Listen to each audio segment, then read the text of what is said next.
Hey guys, it's Rick Ginn and welcome to day 15 of the 30-day wholesale challenge. And today we're gonna go over one of my favorite topics. We're talking about the perfect script when talking with a motivated seller. And I'm gonna simply break this down in 3 sections. Number 1, I'm actually gonna teach you how to disqualify. The key is we have to talk to motivated sellers. So we wanna make sure you're talking to the right people so you don't waste your time. The next section is qualification. And I'm gonna make this as simple as possible. I got 21 years experience doing this. I'll show you how to walk any motivated seller through the qualification process. At the end, I'll share some tips and tricks I've learned over the years to make this a real win-win situation for you when you're talking with these sellers. So what I did is I'm gonna do it old school here style, because that's what I am. And I'm gonna do the whiteboard. So the first thing before I get to the whiteboard, it's very clear in this video. We're talking about the perfect script with motivated sellers. If you don't have a motivated sellers, these techniques aren't gonna work. What is a motivated seller? Someone who needs to sell their property, not someone who wants to sell their property. Once you understand that distinction, you can apply this script and use it towards any motivated seller lead in your wholesaling business. So let's get to it. So the first thing you're gonna do, as I said, is if you're cold calling, if you're doing SMS, if you're doing direct mail or anything like that, some are going to be inbound leads, some are going to be outbound leads. It doesn't matter. They're all wholesaling leads. And what you got to understand is most people we talk to don't really qualify, or we don't want their deals. And that's okay. But I don't want to spend time talking to people that aren't motivated sellers. These are people that want full price lists for their house, anything like that. So we have to get rid of them. So we use what we call the disqualification process, and it's simply like this. So in this example, I'll use a simple cold call. So the first thing I do is I'm going to call the seller, and the first thing I'm going to find out is, are they the owner of the property? You're saying, Rick, how do I ask this? Hey, are you the owner of 123 Main Street? It's a simple yes or no. If they're not the owner, they can't make the decision to even qualify if they want to sell the property. So always make sure you ask the owner. That's number 1. Very simple. Like, don't overcomplicate these. You want to think about normal conversations you have with people. You don't want this militant script. So when I say the perfect script, it's going to be the perfect common sense approach to dealing with a wholesaler. The next thing you got to do is you got to find out their interest. And this one you can get creative on, but you're really looking if there's a yes or a no. Now, how you do this is the really cool part, and you can put your own spin on this. But hey, are you the owner of 123 USA Street? Great. Hey, you got any interest in selling the property? Would you like to sell the property? You got to just kind of get down to the brass tacks. This is known as actually what we call the disqualification. And why? Because I know statistically, when I reach out to a leads list, so you're going to have a list, and that list might be 500 people, it might be 5,000, it might be 30,000. The reality is a majority of those people aren't going to be interested, or they don't qualify to need to sell the house. And so if we know that going into it, you shouldn't expect, if you talk to 100 people, to get 100 yeses. It's actually would be way outside the norm. So our first mental capacity when going through any motivated seller is get rid of the ones that are wasting our time, tire kickers, anything like that, because I don't get paid by the hour, I don't get paid by the lead, and I want to get rid of them. We go through the disqualification process. Are you the owner? Is there any interest in selling? Once you do that, then you can move on. If they are the owner and they have some sort of interest, then we can move on to basically what we call the qualification process. And then this is where, let me scoot over here, we get into the conversation. Now, most you're going to go, oh no, Rick's about to give me this like drawn out script or something like that. I'm not. I'm very anti-script. If you guys get cold calls at home on your phones, you can tell just by the way they're asking the questions, they're reading off of it. If you have to read off something and you got to read it word for word, you're not going to do well in this business. People are looking for real conversations and looking for real connections. If you sound like an automated robot, they're going to assume you're AI and they're going to get you off the phone. So we Now in 2024, more than ever, we have to differentiate from AI or any other thing like that. So you have to have real conversation. So a script, I'm not going to do. Now, what I want to teach you is how to have a conversation. And when I say conversation, I mean you have to do a conversation. And let me show you how most conversations go with people. If you have line item, so say if you had a script, just say in theory you had a script, 1, 2, 3, 4, 5, and you got all these checkpoints your boss gave you to read off.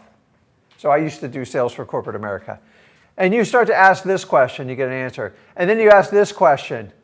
And then your client says, no, I want to, can you tell me more about this? No, you have to answer this question or I can't move on in this process. And they get just so robotic, you know they're reading from a script. We want to avoid that completely, so I'm not going to teach you that today. So we're going to teach you how to have a conversation, and a conversation simply goes like this. You have to make it simple. Let's face it, some of you guys have never made this phone call before, and it's very nerve-wracking. I've been in your shoes and I understand it. So the simpler you make this process, the easier it is to navigate it through. Because sometimes you get conditioned when you get flustered and you freeze up, and now you think back when you were in school and you had to memorize a test. I don't want you to memorize a test. I'm going to teach you a little trick I learned on memorizing an acronym. An acronym is just the first letter of a word so you can memorize it easily and understand no matter what sequential order of questions that your client asks you or you ask, you can finish the conversation without freaking out. Let me show you. So if you've been over to freewholesaling.com and you spend any time with me, Zach, we teach a simple qualification process. There are 4 questions you ask in a qualification process, which should draw out your seller's motivation. So sometimes they do get through the qualification process and they're not motivated sellers, and this will do the final weeding out. This will also gauge the level of motivation your seller's going to work with you and how much attention you got to spend with it. So I'm going to write it out here. It's called MCTP. So everybody memorize this. MCTP. It's the only 4 things you need to memorize. MCTP. Anybody can memorize that. Burn it in your brain right now. You can write it on your hand, make a cheat sheet. I'm all about making it super simple. The problem is if I give you this giant 3 and 4 page script, you're going to screw it up because you're never going to memorize it.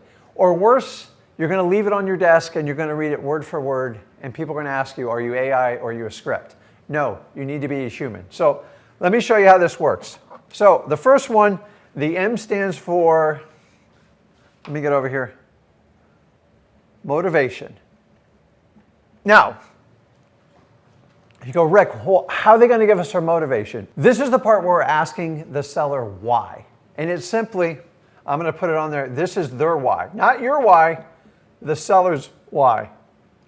And simply put, why are you selling? Now, this is the part where you want to engage your conversation.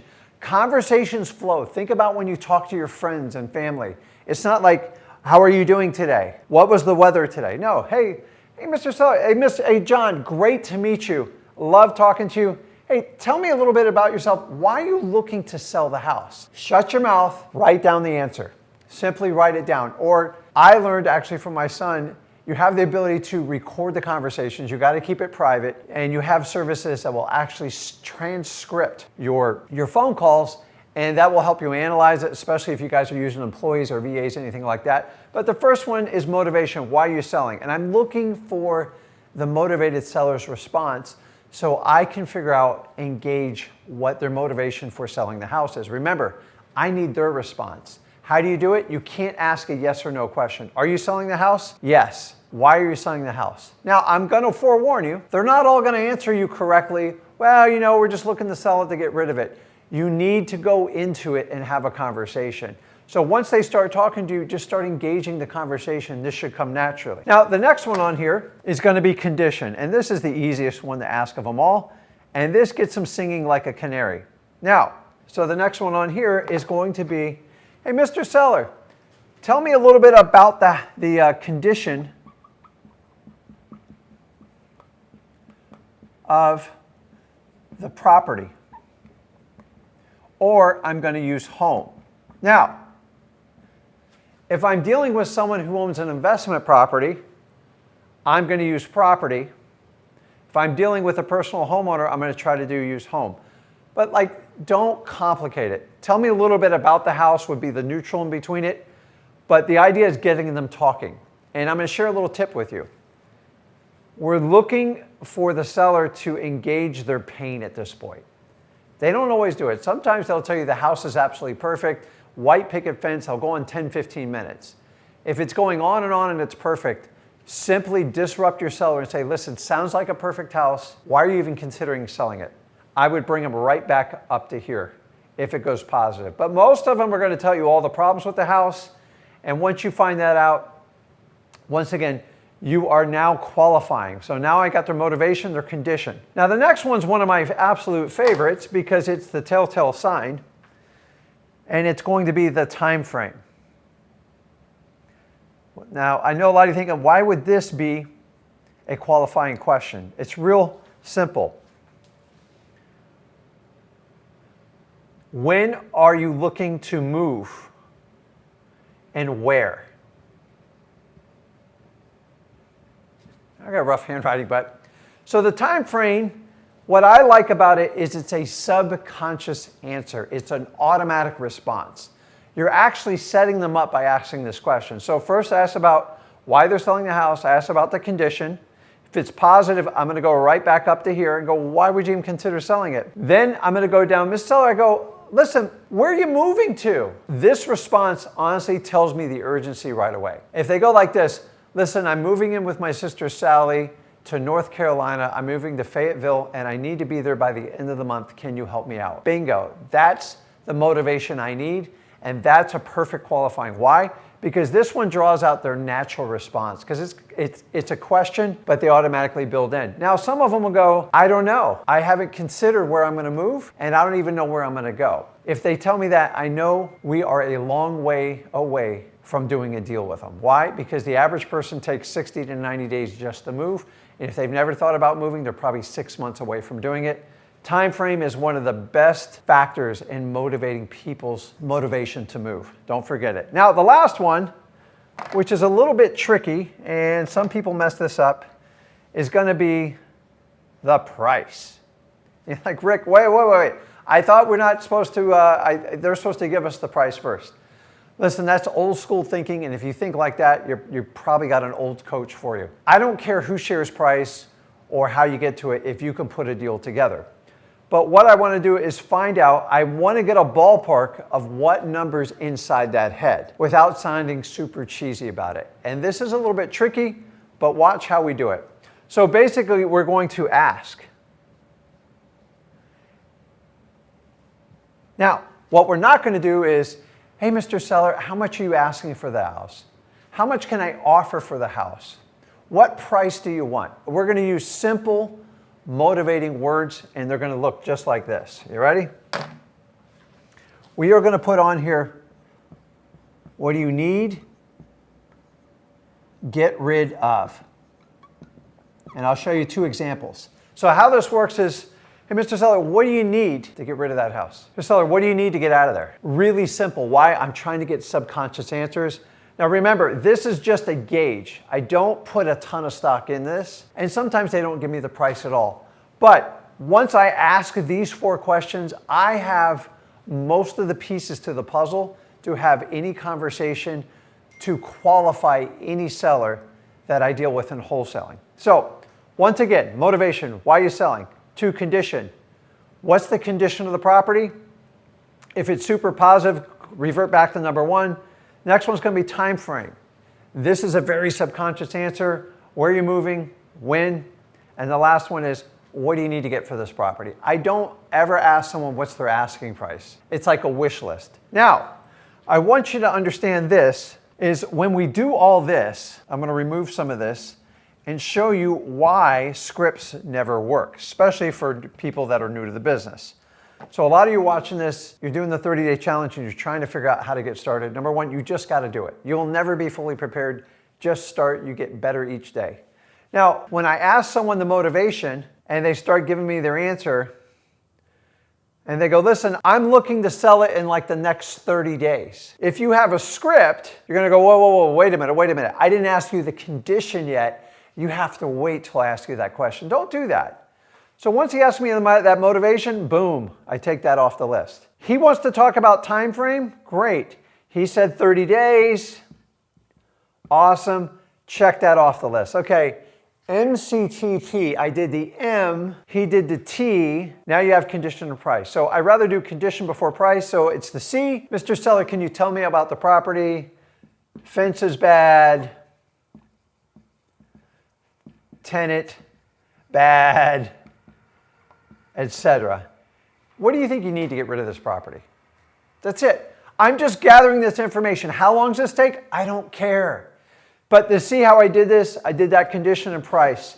So no matter what happens here, guys, no matter what happens, if you learn the simplistic method me and Zach teach, MCTP for qualification, if they want to talk about price first, exit off. And then you go to motivation, exit off. It's just a C and a T. It's just a simple thing you can have in your head. You can write it on the back of your hand, whatever you need to do. Guys, this is not high school, it's not college. This is a real school on how to make real money in wholesaling. I find scripts are just way too much information. And if you use the MCTP method, you can have what we have. You can have what we call conversations. And conversation leads to deals because people like to talk to people. People don't like to talk to machines, AIs, and robots. Have a conversation. Basically, I taught you how to convert a script to a conversation by just memorizing the MCTP acronym. Go ahead and use it. So let's talk about some tips I've used over the years that's helped me get a phenomenal amount of deals. Number one, everyone likes to talk about this is sales training. It's not. Wholesaling is basically the art of marketing to niche type of sellers that want to get rid of their properties, that are distressed properties, and they need to sell them fast. It is a small market, it is very specialized, and for that reason, it is not about sales. We're hitting people that need to sell their house. They don't need to be talked into selling their house. If you need a salesman, you go to a car dealership to buy a luxury car. These people need to get rid of their house right away. You know what they need? They just need a guide. Okay? So if we know that, stop buying into this sales crap. It doesn't work in wholesaling. I've never sold anybody to basically sell me their house. I guide them. I have enough information in my head. I can form any solution for a seller. And basically by using this technique, I want you to think like a guide. You got to keep them on the path. They'll wander off. You got to bring them back on the path. You've got to help the seller get out of their own way. And you have to be a guide to do it. As salesmen, salesperson's job is to convince you to buy something no matter what. I don't do that. You're never going to make someone sell the house. Understand you're going to be a guide. The next one, you have to be an incredible listener. How do you be a credible listener? You got to use the 80-20 rule. 80% of the time, you're using these two things God gave you. 20% of the time, you're asking very directed, guided questions to guide your sellers down the path for a good fit for a wholesale deal. Guys, at the end of most of my deals, my sellers are hugging me, they're hugging my staff, they're saying, I can't believe you guys can do this. We're such a mess, it was overwhelming. We're helping them get out of their own way. I am never selling them. And anyone who tells you it's sales training and wholesaling, I just completely disagree. I got 21 years experience. I have a lot of sales background. I worked in a lot of companies before this.